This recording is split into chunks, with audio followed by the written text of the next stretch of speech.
હાય students, હું Soham sir, physics expert at Aradhya classes, CTM Ahmedabad.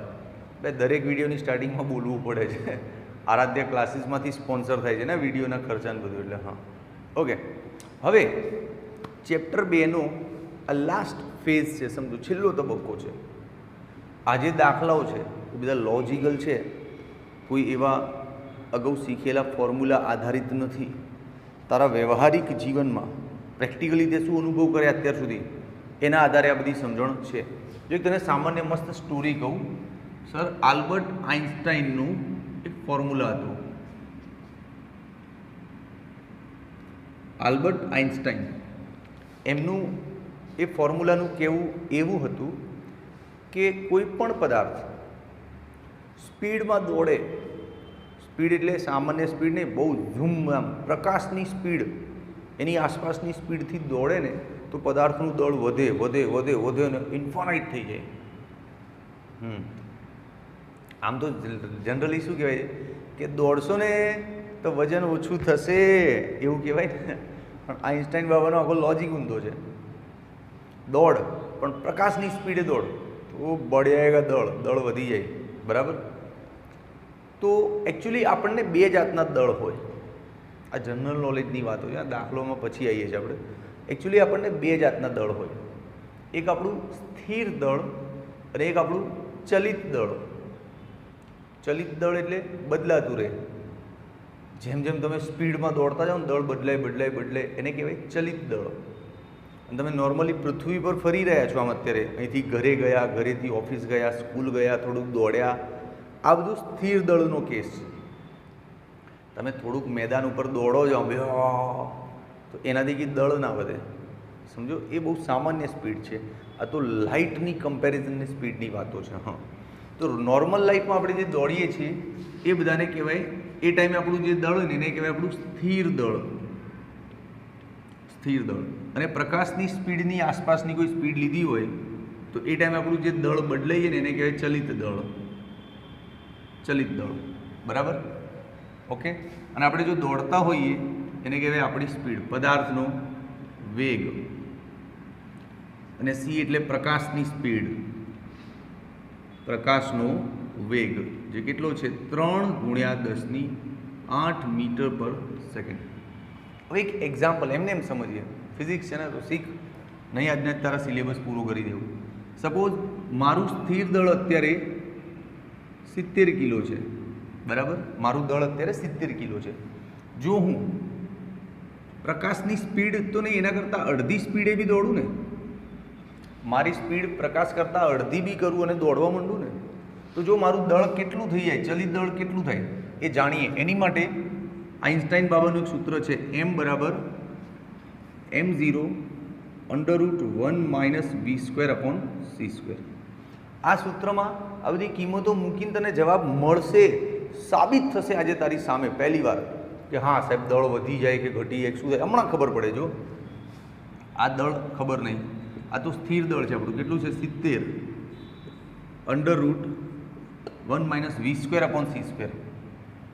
વીની કિંમત શું લેવાની છે, c/2 એટલે c²/4, અને આ c² તો છે જ, કેન્સલ આઉટ. 70/4, 4 × 4 - 1, 3/4. આ 4 વર્ગમૂળની બહાર આવી જાય તો શું થઈ જાય 2. તો 2/√3 × 70. કેલ્ક્યુલેટર લાવજો, આનું શાર્પ આન્સર આપી દઉં, બરો એકદમ સચોટ આન્સર લઈએ આપણે. 70 × 2 = 140, 140 ભાગ્યા √3 છે એટલે 1.71 કે 73, 81-82 કિલો સમથિંગ થઈ જાય. તો આનો કેલ્ક્યુલેટરમાં એપ્રોક્સ જવાબ 82 કિલો આવે, 81 પોઈન્ટ સમથિંગ. બોલ દોસ્ત, તારી નજરની સામે મેં જે વાર્તા કરી એ વાર્તાને મેથેમેટિકલી સાબિત પણ કરી આપી. યસ સાહેબ, તમે કહો છો પરફેક્ટ છે. ત્યારે પ્રકાશ કરતાં અડધી સ્પીડે બી દોડું છું હું, તો એ મારું દળ 70માંથી 82 થઈ જાય છે. સમજાય કે નહીં? અને જો પ્રકાશની સ્પીડે દોડ્યા હોઈએ તો, જો તમારી સ્પીડ પ્રકાશ જેટલી જ હોય તો અહીંયા c² આવી જાય, એમ તો આ ઉડી જાય તો 1 - 1 0 થઈ જાય. તો m0/0 એટલે અનંત થઈ જાય દળ તારું. પછી તો આવું 80-82 કિલો ને ઇન્ફાનાઇટ દળ થઈ જાય. સમજો? હા, ઓકે. તો આખી સ્ટોરી સમજાય ને. હવે આને 2 વર્ષ ભણે ને 11-12 સાયન્સ, ત્યાં સુધી કમ્પ્લીટ તારા દિલ પર યાદ છવાઈ જશે. જરૂર પડશે આ સૂત્રની. એ ટાઈમ તને યાદ આવશે કે હા યાર, આ તો નોર્મલ દળ છે અને આ પેલું લાઇટની સ્પીડવાળું દળ છે. ક્લિયર? ચલ સ્ક્રીનશોટ લઈ લે. પછી હવે આજનો દાખલો સ્ટાર્ટ કરું છું. ઓકે, હવે જો આ રકમ તો તે વાંચી જ લીધી હશે, તો હું એની પર ટાઈમ ન બગાડું અને ડાયરેક્ટ કહું કે આ સૂત્ર છે, એમાં બાળક સી લખવાનું ભૂલી ગયો. તો બાળકે સૂત્ર શું લખ્યું? m = m0 1 - v² 1/2 એટલે અંડરરૂટ. હવે પ્રશ્ન એવું કહે છે કે બાળક સી લખવાનું ભૂલી ગયો. તો તમને તો ખબર પડી કે સાહેબ અહીંયા આવશે, આ ભૂલ છે એની. પણ તને પહેલેથી સૂત્ર ખબર છે, એટલે ના ખબર હોય એને એમ કહું કે MLTના દૃષ્ટિકોણથી, MLTના પોઈન્ટ ઓફ વ્યૂથી બતાય કે અહીંયા ક્યાં ભૂલ થઈ છે. તો સિમ્પલ છે. MLTના દૃષ્ટિકોણથી ચેક કરવો હોય ને તો જો આ ઇક્વલ છે, એનો મતલબ આ સમીકરણ પારિમાણિક દ્રષ્ટિએ સાચું હોવું જોઈએ. મતલબ લેફ્ટમાં અને રાઈટમાં MLT સરખા હોવા જોઈએ. તો જો આનું MLT થાય કિલોગ્રામ એકમ, આનો એકમ બી થાય કિલોગ્રામ. તો હવે નીચે એવું કંઈક કર કે એકમ રહે જ નહીં, તો જ આ ઇક્વલ થાય ને. તો નીચે એવું કંઈક કર, તો નીચે જો આ વેગનો સ્ક્વેર છે ને, તો અહીંયા વેગનો સ્ક્વેર જ જોઈએ ને, તો જ આ બંનેના MLT ઉડે. અને આનું MLT શું થઈ જાય? 0 0 0. તો જ આ ઇક્વલ થાય ને. કોમન સેન્સની વાત છે. ખબર પડી? તો MLTની દ્રષ્ટિએ બાળક અહીંયા c² લેવાનું ભૂલી ગયો છે. જવાબ. ઓકે, ચલો નેક્સ્ટ. ઓકે, નેક્સ્ટ સ્વાધ્યાયનો 16મો દાખલો. આની પહેલાં જે હતો એ સ્વાધ્યાયનો 15મો હતો. હા, ક્રમ ધ્યાન રાખજો. પરમાણવીય માપક્રમની લંબાઈનો સુવિધાજનક એકમ એંગસ્ટ્રોમ છે. અરે આપણને ખબર છે, 1 એંગસ્ટ્રોમ બરાબર 10⁻10 મીટર. જો કે રકમમાં આપ્યું છે, પણ આપણે તો ભણ્યા છીએ ને આ ચેપ્ટરમાં. એંગસ્ટ્રોમ, નેનોમીટર બધું ભણ્યા છે. હા, ઓકે, આગળ વધો. હાઇડ્રોજન પરમાણુનો વિસ્તાર આટલો છે. વિસ્તાર એટલે એની ત્રિજ્યા. હા, હાઇડ્રોજન પરમાણુની ત્રિજ્યા કેટલી છે? 0.5 એંગસ્ટ્રોમ. પહેલાં તો આ નહીં ચાલે. નહીં ચાલે તો શું કરવાનું? 10⁻10 વડે ગુણી દેવાના. હવે ચાલી ગયું. આગળ વાંચ. તો 1 મોલ હાઇડ્રોજન પરમાણુઓનું આણ્વિક કદ મીટર ઘનમાં કેટલું હશે? પ્રશ્ન સમજો. 1 મોલ હાઇડ્રોજન પરમાણુઓનું આણ્વિક કદ કેટલું હશે? આ 1 મોલ એટલે શું? પહેલાં તો 1 kilo, 2 kilo, 3 kilo, 500, 700, 1000. What is this? હા, તો અહીંયા તારી જાણકારી માટે કહી દઉં, 1 મોલ એટલે કેટલું થાય. એને એવોગેડ્રો અંક પણ કહેવાય. કેમિસ્ટ્રીમાં આવ્યું હશે કદાચ, હજી ના આવ્યું હોય તો હું કહી દઉં છું. એવોગેડ્રો અંક પણ કહેવાય એને. 6.023 10⁻23. આ શું છે? અને 1 મોલમાં આટલા અણુઓ હોય. જેમ તને એમ કહું કે 1 ડઝનમાં કેટલા કેળા? તો 12 કેળા. ખબર પડી ને? 1 ડઝન એટલે 12. 1 મોલ એટલે આટલા બધા હોય. સમજો? હા, તો 1 મોલમાં આટલા અણુઓ, પરમાણુઓ કે કણો હોઈ શકે છે. ક્લિયર? ઓકે, હવે સાંભળો. આમનું કદ મેળવવાનું છે. તો આનું તો કદ ઠીક છે. હવે 1 મોલ એટલે સપોઝ આ એક પાત્ર છે, એમાં 1 2 3 4 5 6 આટલા બધા અણુઓ ભરી દીધા. એમાં કોઈ એક અણુને, અચ્છા, વાયુઓના અણુને આપણે ગોળાકારની ધારણા કરીને કામ કરવાનું. આગળ આખું વાયુનું ગતિવાદ પર ચેપ્ટર છે, ત્યાં સમજીશું કે વાયુઓને જે અણુ હોય એને ગોળાકાર સમજવો. તો કોઈ એક અણુનું કદ લઈ લઉં, ગોળાકાર હોય તો 4/3 πr³ સૂત્રથી આનું કદ આવે. પછી આટલી સંખ્યા વડે એને ગુણી દો, જવાબ આવે. યસ, તો ડાયરેક્ટ લખી લઉં? તો લખી લે. 1 મોલ આણ્વિક કદ એટલે એક જ અણુ હોય તો સાહેબ આવું આવે 4/3 πr³, કેમ કે એનો અણુ ગોળાકાર હોય. પણ આટલા બધા અણુઓ છે તો ગુણાકાર થાય ને.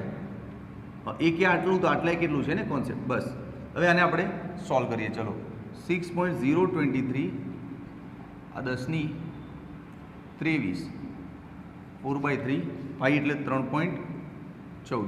ત્રિજ્યા કેટલી લેવાની આ રહીને 0.5 ગુણ્યા 10⁻10 ઘન. ઓ બાપરે, આ તો બહુ લાંબુ થયું લ્યા.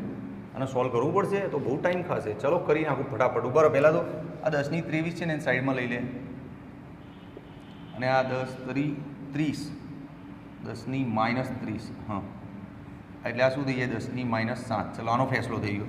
હવે બાકીનું રહ્યું ને એને કેલ્સી મારો ફટાફટ.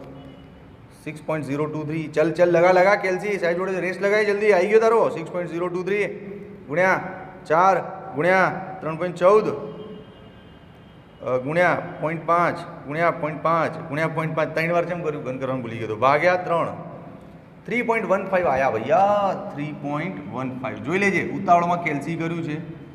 કેલ્સીના આધારે મને જજ ના કરતો. આવી ગયું આણ્વિક કદ 3.15 ગુણ્યા 10⁻7. હવે આણ્વિક કદનો મતલબ શું? દાખલો પતી ગયો, દાખલો પૂરો. હવે તો વાર્તા રે વાર્તા, બાબુ ઢોર ચારતા, નવરી બજાર એમ. આણ્વિક કદનો મતલબ શું? આણ્વિક કદનો મતલબ, જેમ કે બહુ બધા સફરજન પડ્યા છે એક ટોપલીમાં, તો એ સફરજન ટોપલીમાં પડ્યા છે ને, મતલબ બધા નજીક છે, એને આણ્વિક કદ કહેવાય. એ જ સફરજનને આમ ટોપલી ભરીને વેરાઈ દે રૂમમાં, પછી એ જે જગ્યા રોકે ને એને એનું મોલર કદ કહેવાય. સમજો? બધા નજીક બેઠા હોય તો આણ્વિક કદ, અને ફેલાયેલા હોય અને જે જગ્યા રોકે એને એનું મોલર કદ કહે. તો આ આણ્વિક કદ છે. મીન્સ આ જવાબ શેનો છે કે સાહેબ હાઇડ્રોજન પરમાણુના અણુઓને આ રીતે નજીક ગોઠવ્યા છે. આમ નજીક ગોઠવવાથી એ લોકો આ રીતે નજીક ગોઠવ્યા છે ને આટલી જગ્યા રોકતા હશે. આવો મતલબ થાય. યાદ રાખજે આ મતલબ. અભી કામ આયેગા ભૈયા. હા ચલો ભાઈ, નેક્સ્ટ સ્વાધ્યાયનો 17મો.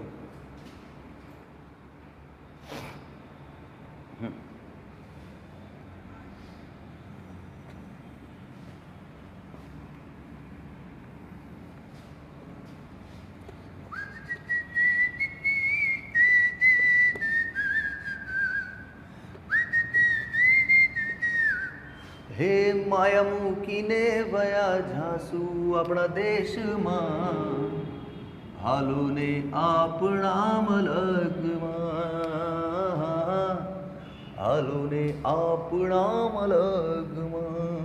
ચલાયા. ઓકે, હું ગીત ગાતો હતો ને શૂટ થઈ ગયું બે યાર. સ્વાધ્યાયનો 17મો. ચલો બાળકો, આ અમારા કેમેરામેન છે ને કંઈ બી શૂટ કરી નાખે છે. મસ્ત દાખલો. પેલો ડેટા રાખ્યો છે, જરૂર પડશે. बेटा रखा है डेटा, इधर चाहिए. एक मोल आदर्श वायु, एक मोल એટલે 1 ડઝન તો 12 કેળા. 1 મોલ તો 6.023 ગુણ્યા 10⁻23 કેળા. હા, પ્રમાણભૂત તાપમાન અને દબાણે 22.4 લીટર જગ્યા રોકે છે, એટલે એનું મોલર કદ છે. મોલર કદ. તો મોલર કદ હમણાં સમજાય હતું. મોલર કદનો મતલબ શું થાય? હા, 22.4 લીટર. એ ભાઈ આ કદ માટે છે ને એસઆઈ સિસ્ટમમાં મીટર ઘન હોય, લીટર ના ચાલે. તો ચેન્જ કર. તો 10માં ભણ્યા હશો બાળકો, આ લીટરને 10⁻3 ગુણો એટલે આ થઈ જાય મીટર ઘન. આ એનું મોલર કદ છે. બરાબર? ઓકે. હા, પછી 1 મોલ હાઇડ્રોજન વાયુ માટે મોલર કદ અને પરમાણવિક કદનું ગુણોત્તર. એ પરમાણવિક કદ આ શોધીને તો લાયા. તો ઓકે, 2 પ્રોજેક્ટરની લાઇટ અચાનક ઉડી ગઈ હતી. જો ફરીથી સમજાવું. મોલર કદ આટલું આપ્યું છે રકમમાં જ, અને પરમાણવિક કદ પૂછ્યું તો મેં હમણાં જે ગણ્યું હતું એ જ રાખ્યું છે. તું ફરીથી આ લખજે 17મા દાખલામાં, સ્ટેપ ફરી લખજે. હા, તો પરમાણવિક કદ અને મોલર કદનું ગુણોત્તર. તો ચાલો ગુણોત્તર. મોલર કદને ઉપર રાખો 22.4 × -3 મીટર ઘન. પરમાણવિક કદ કેટલું લાયા? ત્યાં લાયા ને 3.15 ગુણ્યા 10⁻7. હવે આને કેલ્ક્યુલેટર મારી જ લેવાનું. લાવજો ભાઈ કેલ્ક્યુલેટર મારી લઈએ. આને ઉપર રહીએ એટલે શું થાય? 10⁻4 થઈએ, -7 છે, +7 કરીને 4 કરી નાખે. બરાબર? હવે આને એક કેલ્ક્યુલેટર મારીએ આપણે. જો 22.4 ભાગ્યા 3.15 7.111 7.11 લેને બહુ થઈ ગયું આટલું તો. હા, તો આ આવ્યો ગુણોત્તર દોસ્ત જવાબ. હવે ધ્યાનથી સાંભળ. અચ્છા, આ નીચે પણ મીટર ઘન હોય એટલે ઉડી જાય. હું ધ્યાનથી સાંભળજે દોસ્ત. આ ગુણોત્તર ઘણો મોટો છે. કેમ તો મોટો જ છે ને, આ 10⁴ એટલે તને શું ખબર પડે? જો 7.11 આ પોઈન્ટ કાઢ તો જમણી બાજુ જાય એટલે ઘટે તો 10⁵ તો 7.1 આટલો થાય ગુણોત્તર દોસ્ત.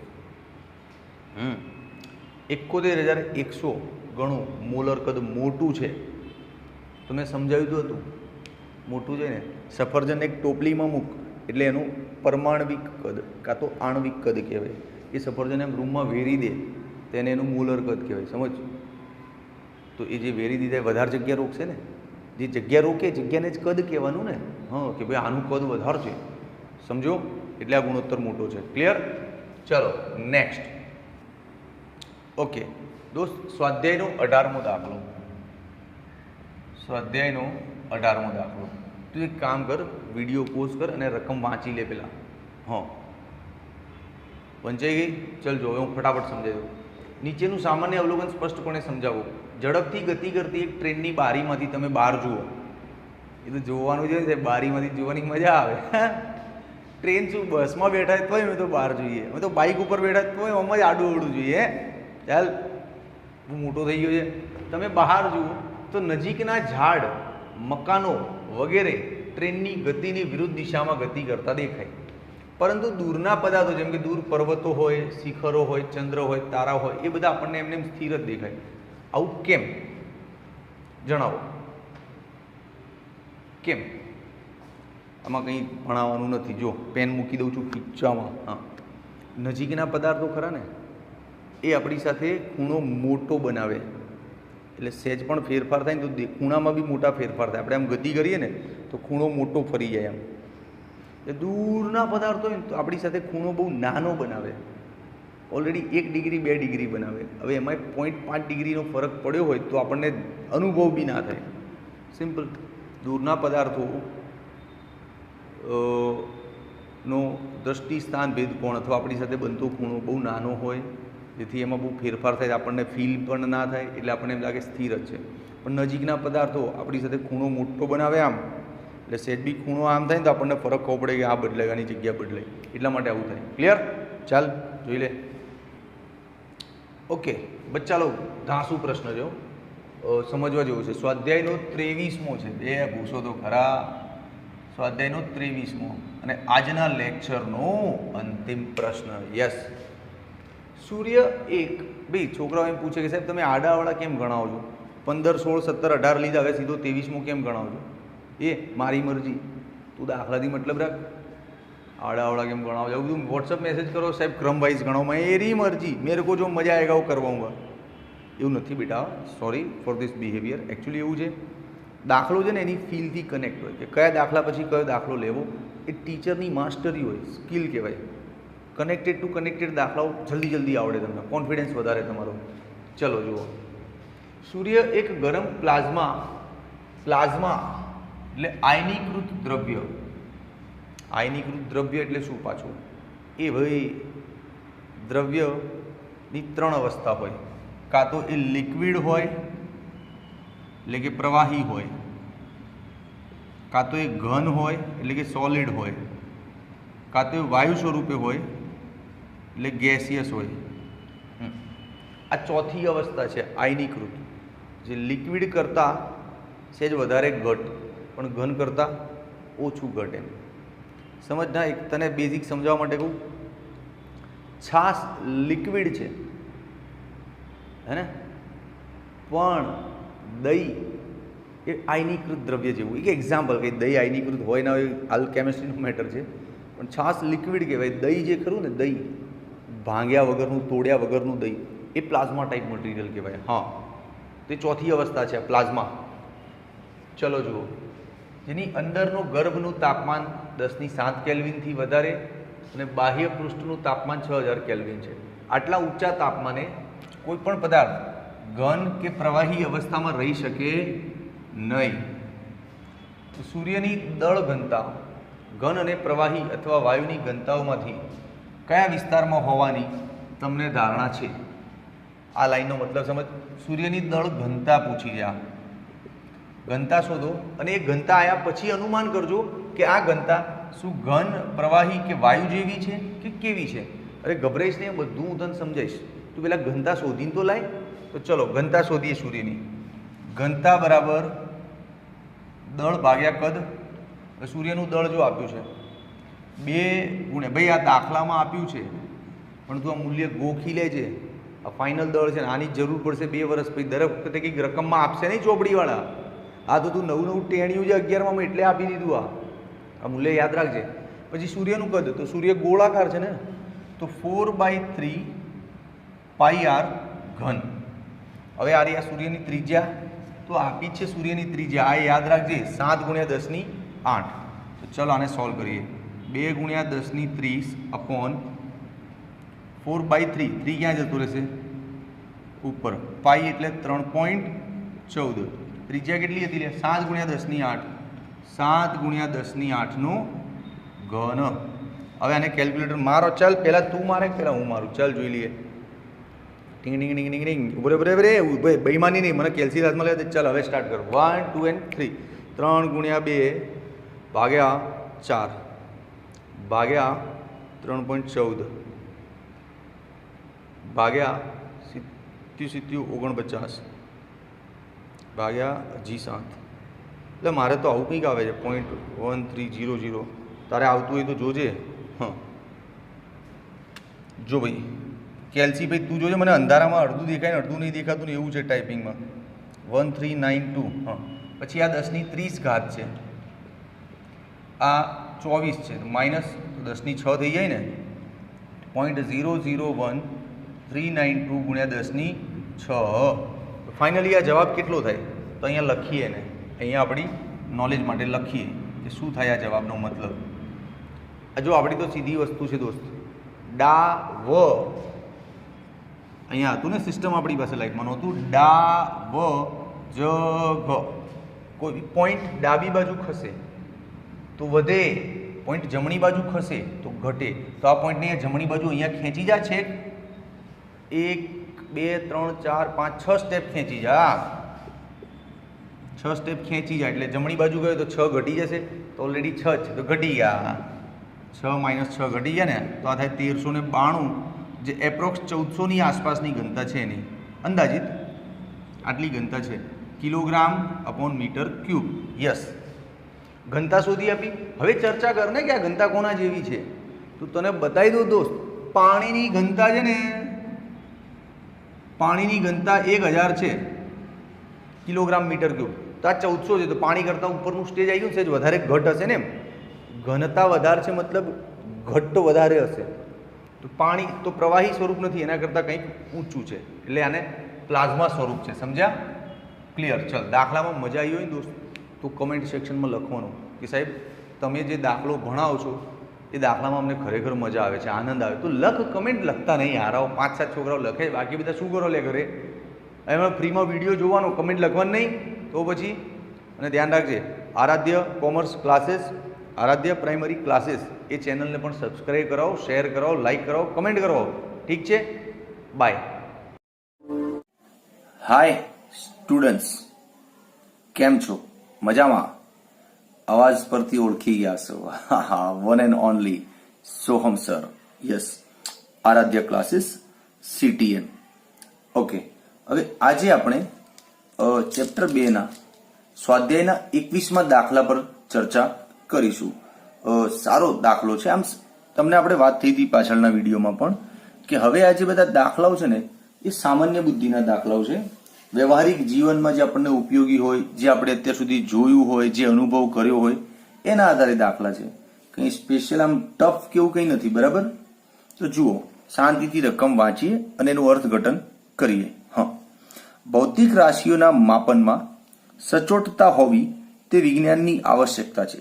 બિલકુલ, માપ જેટલું સચોટ હોય એટલું રિઝલ્ટ મજા આવે ને. હા, ઉદાહરણ તરીકે વિમાનની ઝડપ નક્કી કરવા માટે ખૂબ જ સૂક્ષ્મ સમય અંતરાલોએ તેના સ્થાન નક્કી કરવા માટે એક ચોક્કસ પદ્ધતિ હોવી જોઈએ. અચ્છા, આ ટેકનિક સેકન્ડ વર્લ્ડ વોર, બીજા વિશ્વયુદ્ધમાં રડારની શોધની પાછળનું કારણ જ આ ટેકનિક હતું કે વિમાન દરેક ક્ષણે ક્ષણે કઈ જગ્યાએ પહોંચ્યું ને ખબર હોવી જોઈએ. એટલું સચોટ માપ જોઈએ, એટલું ચોક્કસ માપ જોઈએ. ઠીક છે, આ તો સ્ટોરી વાંચી આપણે કે બીજા વિશ્વયુદ્ધમાં રડારની શોધ કેમ થઈ હતી. તો આ બધા કારણથી કે દુશ્મનનું વિમાન એટેક કરે ને ત્યારે આપણને એની પળે પળની સેકન્ડે સેકન્ડની સ્થિતિ, એનું સ્થાન ખબર હોય તો આપણે આપણો બચાવ કરી શકીએ. હા, હવે જો પ્રશ્ન શું છે મેન તો કે વિજ્ઞાનના એવા જુદા જુદા ઉદાહરણો વિશે વિચારો કે જેમાં લંબાઈ, સમય અને દ્રવ્યમાન એટલે દળ, આ બધાના સચોટ માપનની આવશ્યકતા હોય. તો લંબાઈ, સમય અને દ્રવ્યમાન એમાં સચોટ માપનની આવશ્યકતા હોય એવા કઈ કિસ્સાઓ ખ્યાલ છે? બિલકુલ ખ્યાલ છે ને સર. પહેલું જ બતાવું, જુઓ ભાઈ, લંબાઈ. તો લંબાઈમાં તો કેવું છે ખબર છે? દાખલા તરીકે બે આઈડિયાઝ છે લંબાઈમાં.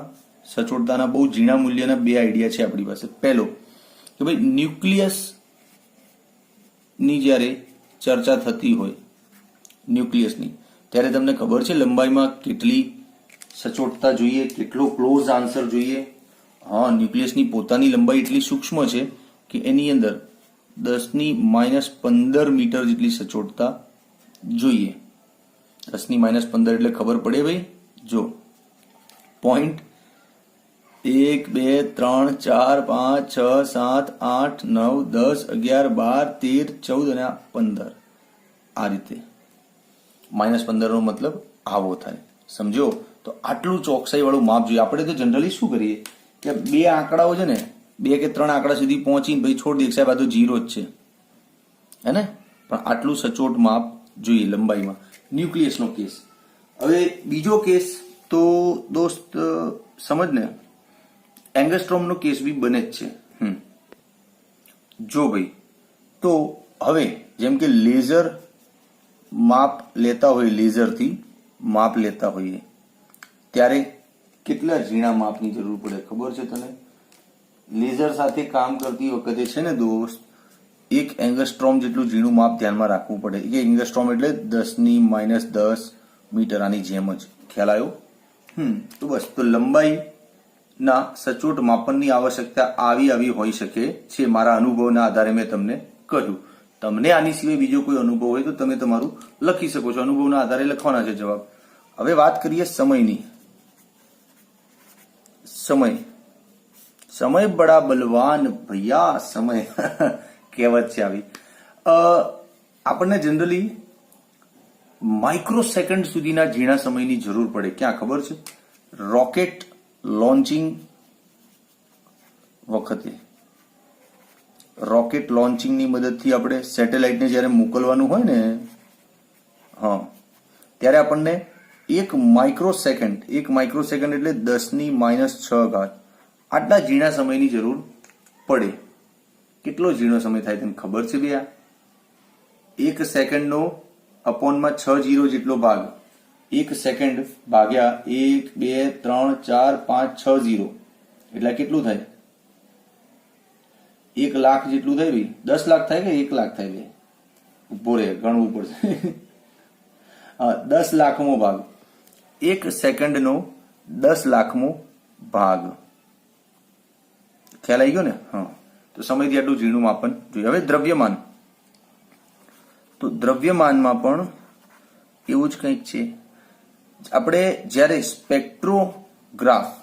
સ્પેક્ટ્રોગ્રાફી આપણે દળના ટોપિકમાંની ચર્ચા કરી હતી કે અણુ સામાન્ય વજન તો છે ને, સામાન્ય દળમાં આપવું હોય તો પેલી તુલા હોય ને, એ તુલાથી મપાઈ જાય. કરિયાણાની દુકાન પર આપણે ગોળ લેવા ગયા હોઈએ તો પેલું વજનિયું બાટ મૂકી દે, એનાથી થાય.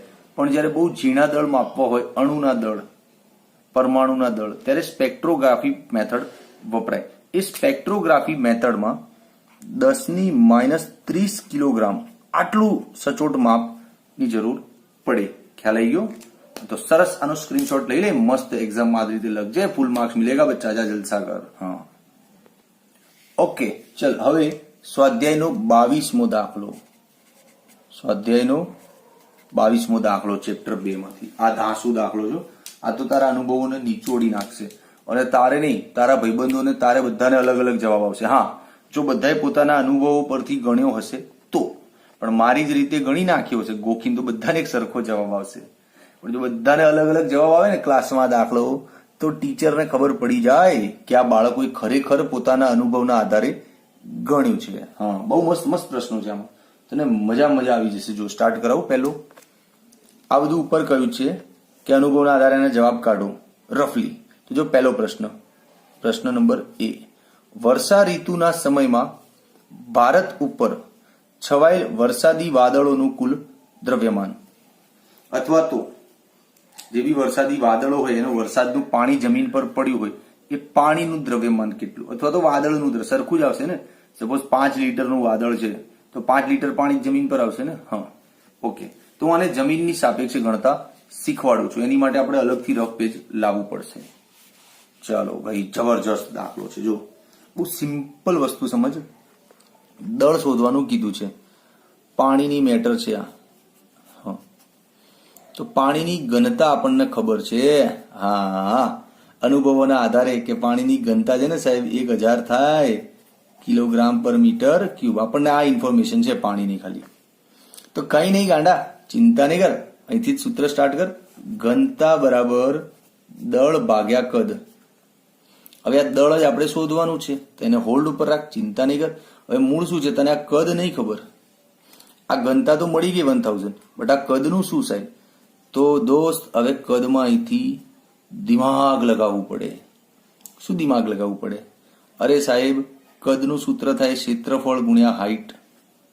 થાય જ ને, નહીં તો તું LBH થાય. LB એટલે ક્ષેત્રફળ અને H એટલે હાઈટ. હા, તો હવે આ તારા અનુભવોના આધારે રિસર્ચ કર કે વરસાદનું જે પાણી પડે એની હાઈટ શું હોય, એ પાણી જેટલી જગ્યામાં ફેલાયું હોય જગ્યાનું ક્ષેત્રફળ શું હોય. હા, અને કદ શોધાઈ જાય ને, મૂકી દે અને ગુણાકાર કર, જવાબ આવે. યસ, બધું જ સાયન્સ તારી આસપાસ ફરે છે, તારે ખાલી વિચારવું પડે.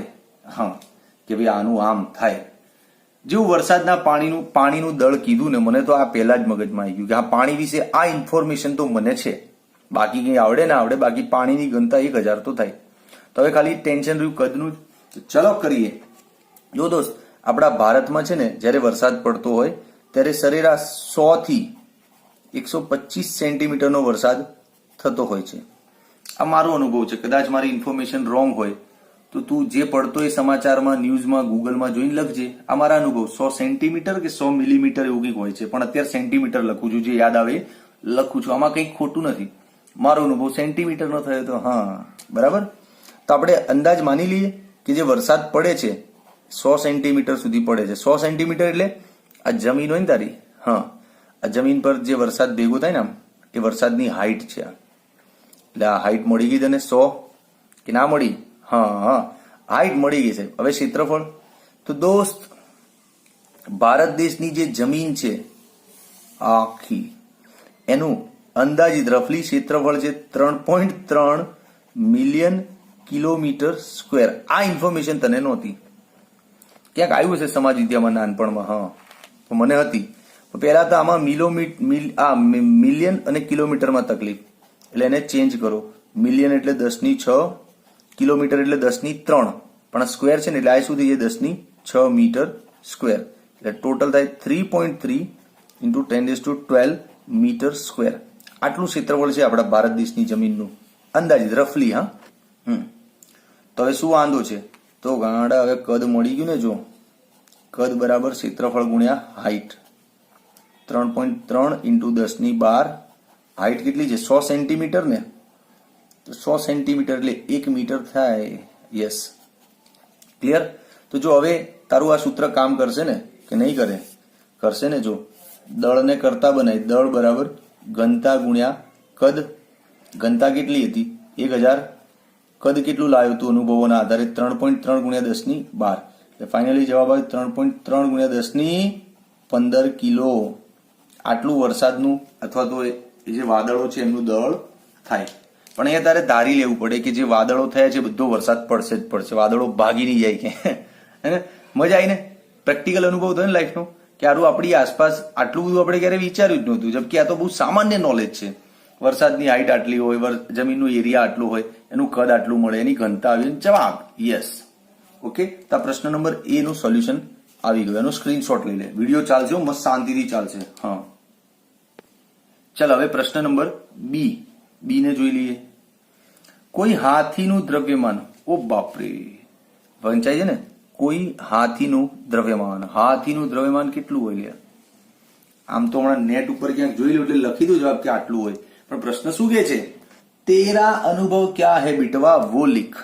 તારો અનુભવ શું છે? ચાલો તો લખીએ. હાથી પર તો રિસર્ચ કરવું પડશે, ગાંડા કરીએ ને. સપોઝ આ હાથી છે, ફોર એક્ઝામ્પલ, આ હાથીનો પગ આમ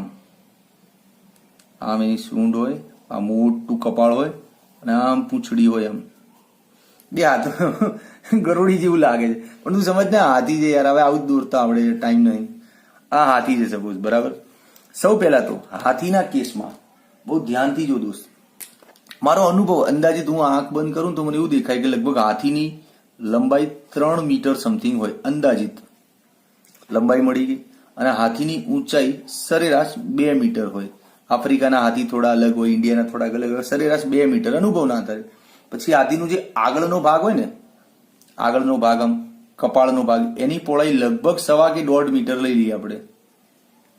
તો જો લંબાઈ, ઊંચાઈ અને પહોળાઈ આવી ગયું, તો હાથીનું કદ શું થાય? અંદાજિત લંબાઈ ગુણ્યા ઊંચાઈ ગુણ્યા પહોળાઈ, એટલે લગભગ 9 મીટર ઘન જેટલું હાથીનું કદ થાય. સાહેબ 9 ના થાય? અરે ના બી થાય, 7.5 થાય ને 8 થાય. હાથી નાનો મોટો હોય, જાડો પાતળો હોય, તો સમજો મેં કહ્યું હતું કે આ દાખલામાં બધા વિદ્યાર્થીના જવાબ અલગ આવશે. કોઈક વિદ્યાર્થીને એમ લાગશે કે ના બે હાથી તો છે ને લગભગ 2.5 મીટર જ લાંબો છે, કોઈકને એમ થાય ને 4 મીટર લાંબો છે. અનુભવના આધારે તમને ગણતરી કરતા શીખવાનું છે. માપને દિલ પર નહીં લેવાના. અનુભવના આધારે કંઈ બી હોય કે આપણે ફૂટપટ્ટી લઈને માપવા થોડા કે હાથી 3 મીટરનો છે, તો પછી ગાડા. હવે હાથી આમ પગ ફેલાઈને ઉભો હોય તો 3.5 મીટર બી થઈ જાય. હાથી આમ પગ ભેગા કરીને ઊંઘ્યો હોય તો 1.5 મીટરે થાય. સમજો?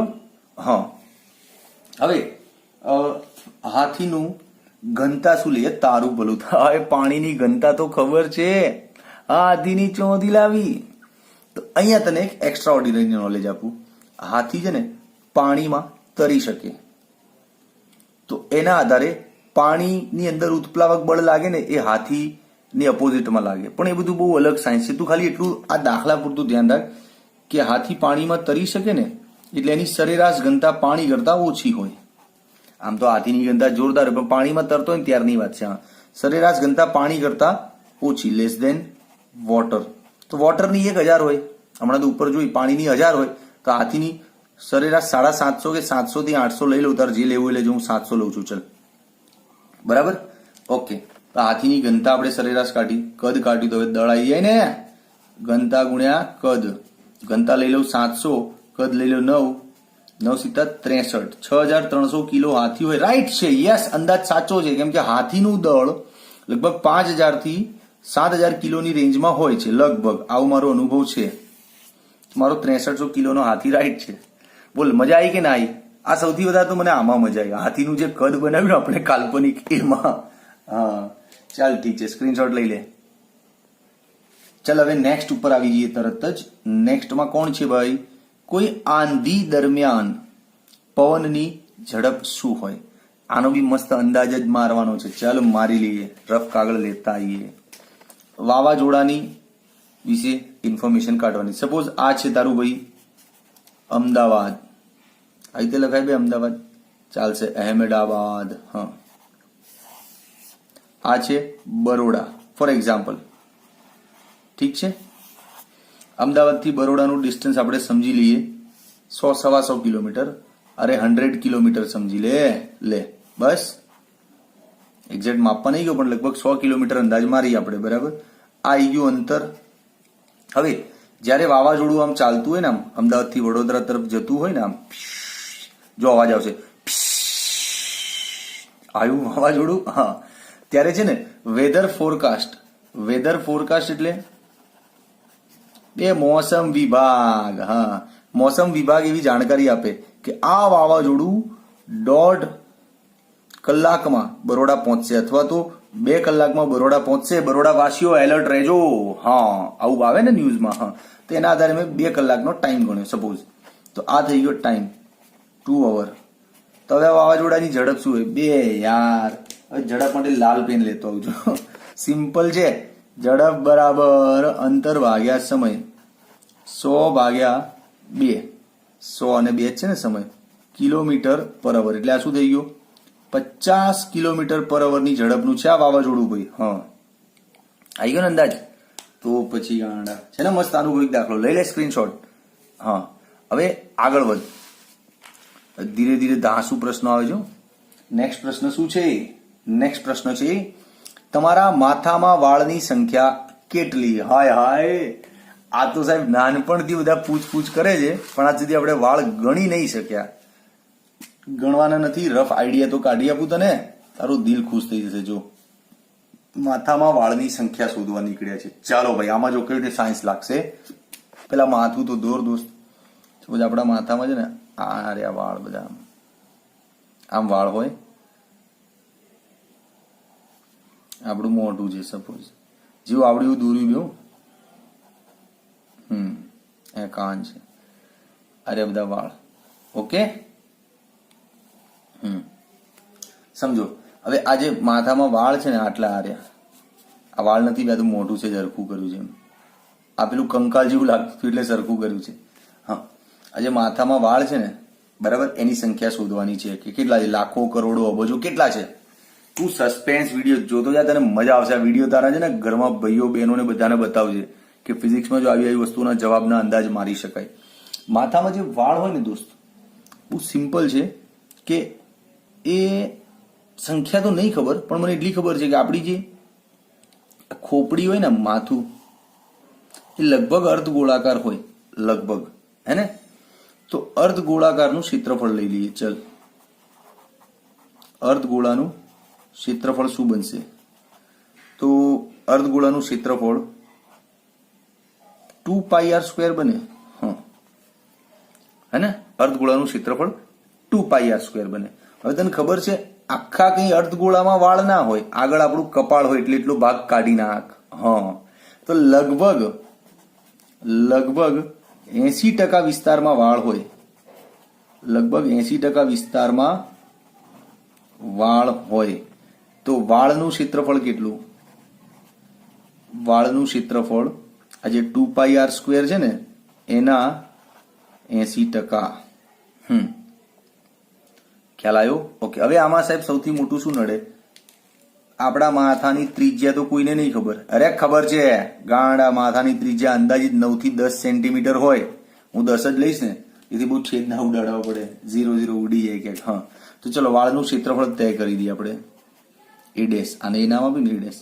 2 3.14 10 સેન્ટીમીટર છે ભૈયા, એટલે 0.1 મીટર થઈ જાય ને. 100 વડે ભાગીએ તો 0.1 નો સ્ક્વેર. હવે 80% એટલે 80 ભાગ્યા 100. ક્લિયર? હવે યાર કેલ્ક્યુલેટરનો પ્રશ્ન તો થશે જ નહીં. થવા દે, આપણે ફટાફટ આને સોલ્વ કરી દઈએ. જો 8 દુ 16, 160. હા, પછી ગુણ્યા 3.14. ભાઈ વિડીયો પોઝ કર્યો, થોડો ટાઈમ બગડે એટલે ગુણાકાર કરી નાખ્યો મેં. લગભગ આનો ગુણાકાર 502.4 આવે. 10⁻⁴ મીટર સ્ક્વેર. આ 0.100 થઈ જાય ને. હા, હવે એને મિલીમીટરમાં ફેરવ. કેમ મિલીમીટરમાં ફેરવવાનું છે? તો જો બતાવું એનું કારણ.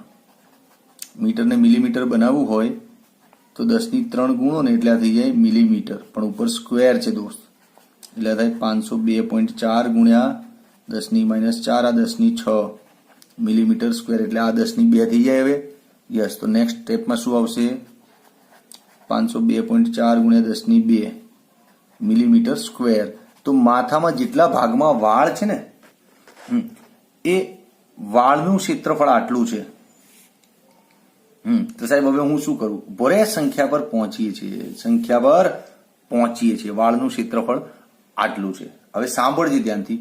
માથાનું જે આ 1 મિલીમીટર સ્ક્વેરનો જે ભાગ હોય ને, એમાં 7 થી 8 મૂળ હોય વાળના. આ 1 મિલીમીટર સ્ક્વેર જેટલો ભાગ લઈ લઈએ ને આપણે, દેખાય છે ને? હા, એમાં 7 થી 8 મૂળ હોય. તો તો જો 1 મિલીમીટર એરિયા ક્ષેત્રફળ હોય તો લગભગ 8 મૂળ હોય વાળના. હા, તો 502.4 ગુણ્યા 10⁻2 હોય તો કેટલા? તાને સીધું ત્યાં ગુણાકાર કર દોસ્ત. હા, 8 × 502.4 ગુણ્યા 10⁻2 આટલા વાળ હોય માથામાં. બોલ, આવી મજા? આવી હોય તો લગ ગાંડા કમેન્ટમાં કહેતા સાહેબ મજા આવી ગયું, કંઈક તો જાણ્યું વાળ વિશે. ઉભો રે, સ્ક્રીનશોટ લેવો છે ને? ચાલ લઈ લે. 1 2 એન્ડ ચાલ. જો ભાઈ સ્ક્રીનશોટ લઈ લીધો ને? હા. હવે છેલ્લો ધાસુ પ્રશ્ન છે. તમારા વર્ગખંડમાં વાયુના અણુઓની સંખ્યા શોધો. અરે બાપરે, વર્ગખંડમાં વાયુના અણુઓ આપણને શું રસ છે ને? રસ બિલકુલ. તને ગયા દાખલાઓમાં મોલર કદ શીખવાડ્યું હતું. આ મોલર કદ નો મતલબ શું? મોલર કદ નો મતલબ 22.4 લીટર. હવે લીટર ના રાખીએ અને આને 10⁻³ ગુણીએ એટલે આ થઈ જાય મીટર ઘન. આ મોલર કદ તને શીખવાડ્યું હતું પાછલા દાખલામાં. જો એ જ ઇન્ફોર્મેશન કામ કરશે. આ મોલર કદનો મતલબ શું થાય ખબર? કે આટલું કદ હોય ને તો વાયુના અણુઓ એવોગેડ્રો સંખ્યા જેટલા થાય. આમ આટલી સંખ્યા હોય, જો આટલું કદ હોય તો આટલી સંખ્યા થાય.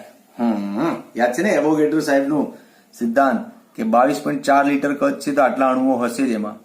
તો તું તારા ઓરડાનું કદ ગણી લે ને. તારા રૂમની સાઇઝ શું હોય? જનરલી આ તારો રૂમ હોય આ રીતનો, એની લંબાઈ, એની પહોળાઈ અને એની ઊંચાઈ. લગભગ રૂમની લંબાઈ 10 મીટર સમજીએ, ઊંચાઈ બી 10 મીટર સમજીએ અને પહોળાઈ લગભગ 5 મીટર સમજીએ તો રૂમનું કદ શું આવે? લંબાઈ ગુણ્યા પહોળાઈ ગુણ્યા ઊંચાઈ એટલે આ કેટલું થાય? 500 મીટર ઘન કદ થાય રૂમનું. થાય કે નહીં?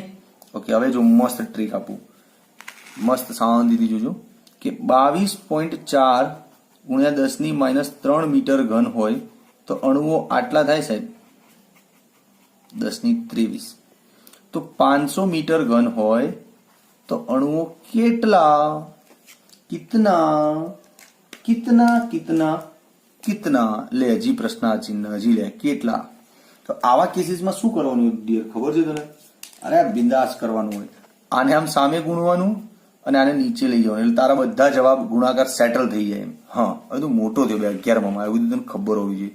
500 ત્યાં સામે ગુણ, 500 ગુણ્યા 6.023 × 10⁻23 નીચે 22.4 ગુણ્યા 10⁻³ અહીંયા તારો જવાબ આવશે. આન્સર આएगा બચ્ચા यहाँ पे. હવે જો ભાઈ આ જવાબ છે ને બધાના અનુભવના આધારે બદલાય. કેમ કે બધાના ઘરમાં રૂમની લંબાઈ 10 મીટર, હાઈટ 10 મીટર, પહોળાઈ 5 મીટર ના હોય. હાઈટ લગભગ સમજ્યા 10 મીટર હોય, ધાબાની હાઈટ લગભગ થોડીક સરખી, પણ કોકનો રૂમ નાનો હોય, કોકનો મોટો હોય, તે પ્રમાણે રૂમના સાઇઝ બદલાય. તો રૂમના સાઇઝ બદલાય ને તો આ કદ બદલાય તો આ જવાબ બી બદલાય. એટલે બધાના અલગ અલગ જવાબ આવવા જ જોઈએ. તો ટીચરે સમજવું કે આ બચ્ચાઓએ અનુભવના આધારે પોતાના ઘરે માપીને લખ્યું છે, નહીતર તો પછી સાહેબનો જવાબ છે. તું એક્ઝામમાં આવું ના લખતો, મારી ક્લાસીસની ટેસ્ટમાં તો લખતો જ નહીં. બરાબર? તારા અનુભવના આધારે કંઈક અલગ કરજે. ઠીક છે? ચાલ સ્ક્રીનશોટ લઈ લે. હવે તને આજનો વિડીયો ગમ્યો ને દોસ્ત? મજા આવી ને? હા, તો કમેન્ટમાં લખ ત્યારે સર મજા આવી ગઈ, જબરજસ્ત અનુભવ લીધા છે. હા, અને ના આવી હોય તોય લખ. તો પછી ચાલ તને એક હોમવર્ક આપું છું દોસ્ત, કમેન્ટ સેક્શનમાં લખજે મારા તરફથી અનુભવના આધારે પ્રશ્ન. તારા ઘરની જે જમણી બાજુની દીવાર છે, કોઈ બી એક દીવાર પકડી લે. કોઈ બી એક દીવારમાં કેટલી ઈંટો હશે? ઈંટોની સંખ્યા ગણી લાવજે, માની જઈશ. પેલા વાળ જેવો કોન્સેપ્ટ કરજે. હિન્ટ આપું? નહીં આપું? ઓકે, કમેન્ટમાં નાખીશ હિન્ટ, તારા આવશે રિસ્પોન્સ. તો કેટલી ઈંટો હોય ને ગણી કહેજો. એની માટે દીવાર તોડતા નહીં, તો તોડતા નહીં દીવાર, એમને સાયન્સના આધારે, લોજિકલ બુદ્ધિના આધારે કેટલી ઈંટો છે દીવારમાં એ ગણી મને કોઈ પણ એક દીવાર કહેજો કેટલી ઈંટો છે. બરાબર? ચાલો, ટેક કેર, બાય.